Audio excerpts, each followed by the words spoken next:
Live from the local station, News 4 Jax starts now. Two issues plaguing America. Millions of people are victims of domestic violence and suicide every year. And the coronavirus pandemic has sparked even more calls for help.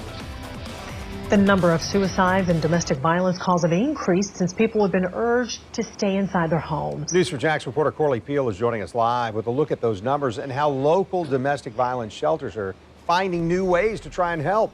Corley?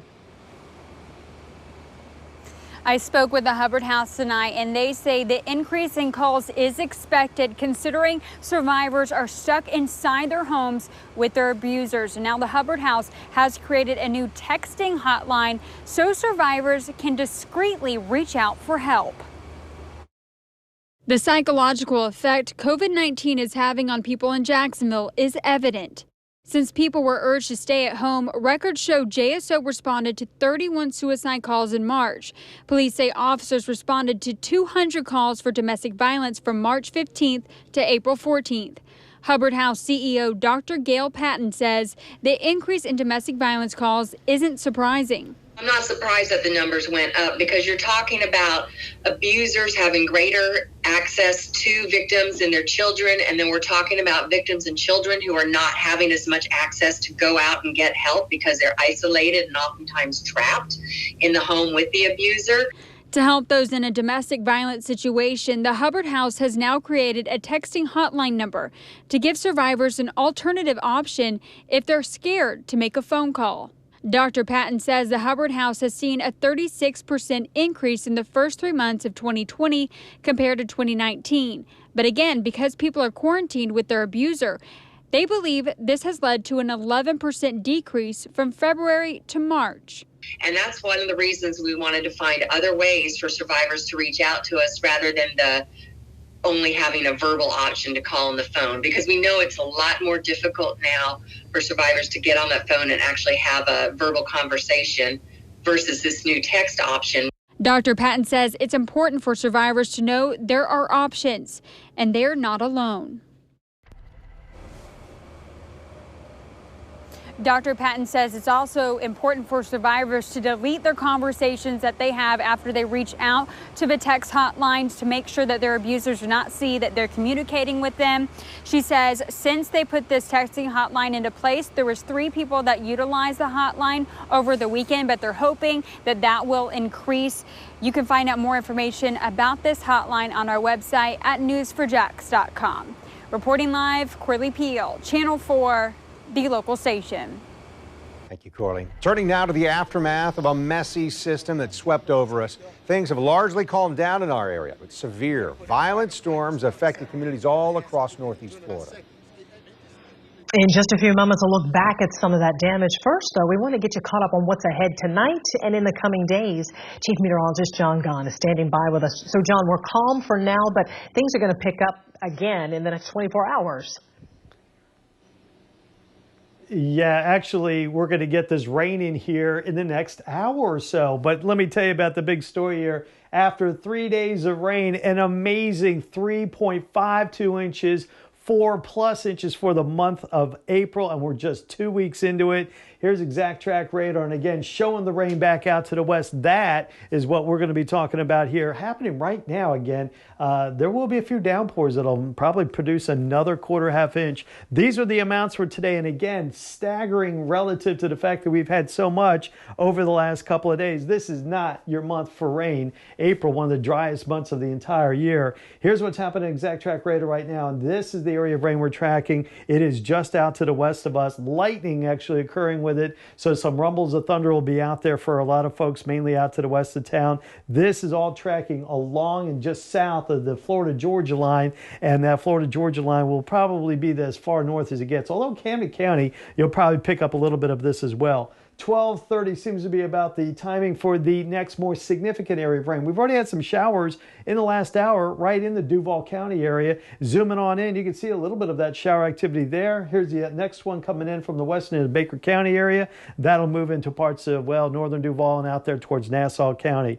So the weather alert day was today, and you're going to see some of the damage that took place, and it's now over despite the fact that we do have some scattered showers. Tomorrow, I mentioned it. It's going to be a Wednesday on a Thursday. It's going to be a windy day with winds up to around 25, 35 miles an hour. And then there's weekend rains. Joy, next 24 hours actually gets better after we go to bed here tonight. But during the day tomorrow, we'll see a dry day right until Friday. It will be on the weekend that we pick up another inch of rain, maybe even more. More details on that coming up in the big weather.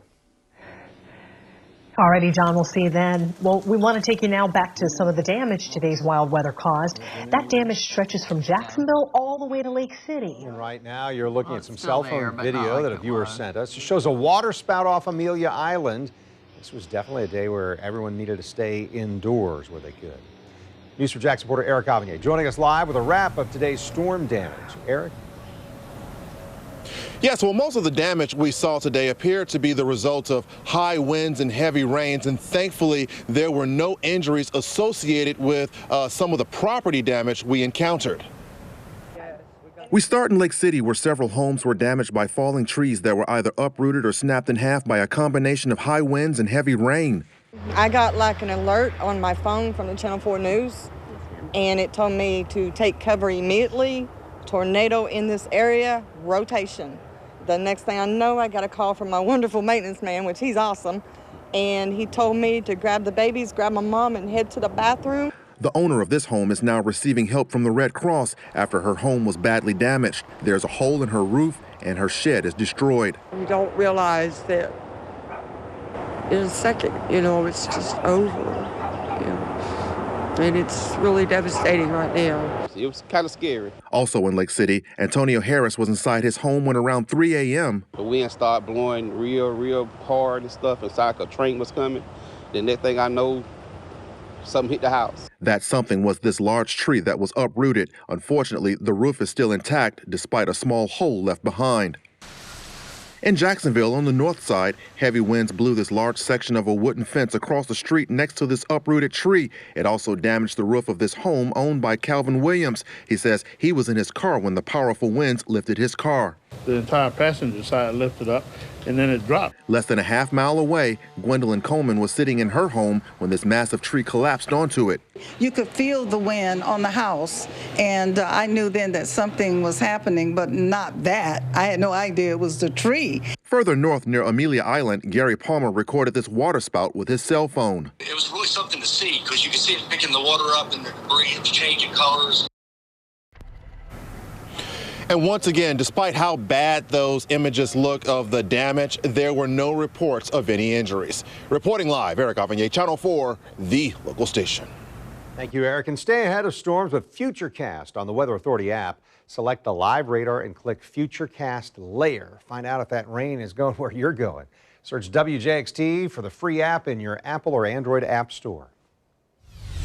The newest coronavirus numbers are in for Northeast Florida. Duval, Alachua, St. Johns, Clay counties. Those are the only counties with more than 100 cases. Duval leading the way with 746. The Department of Health in Florida is reporting that there's been a third death in St. Johns County. In Clay County, dozens of businesses are partnering up to get thousands of protective masks distributed to people on the front lines. The Chamber of Commerce Foundation is spearheading this campaign.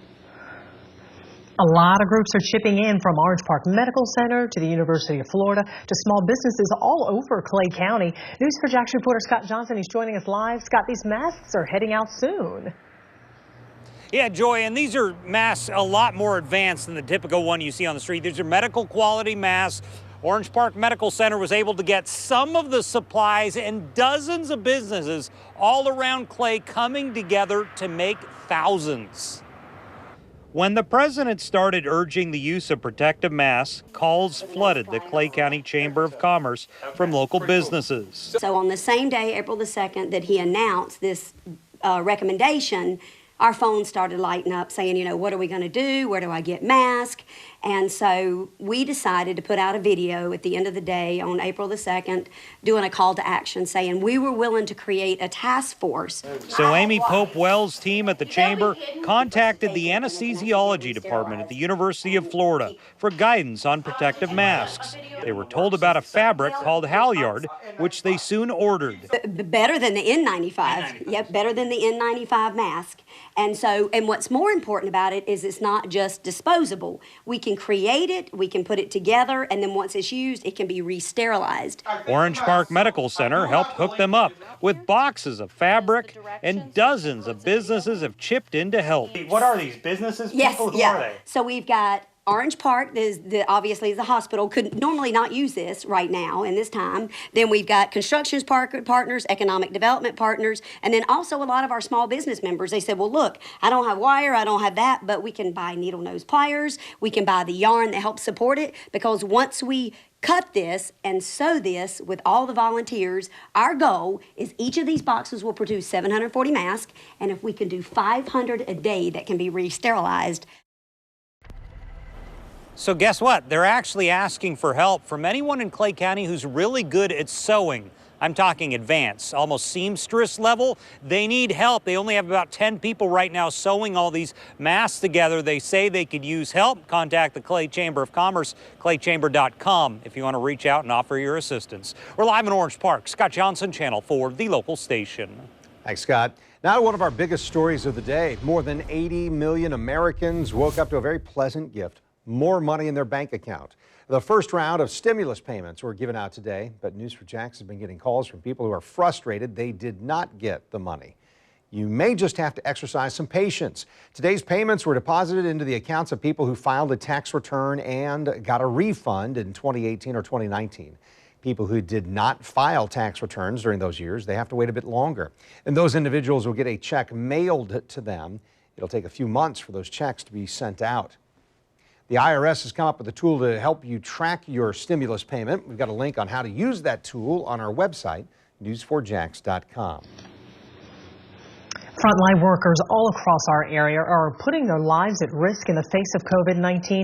They're working nonstop, sometimes without even thinking about a meal. So that's why News4JAX has launched Food for Frontline. It's a community-wide effort to help both frontline workers and local restaurants. To donate meals to Jacksonville area hospitals, you can start by going to the web address on your screen, forthefrontline.news4jax.com. If you're a restaurant owner who would like to help distribute meals, there's also a form you can fill out inside this story on our website. Now, hundreds of people are missing out on the fun they had at a popular attraction in Riverside before the pandemic, the Arts Market. You know, it's been on lockdown. One group is trying to keep people's spirits up. After this break, we're going to tell you about a unique experience that one band is offering.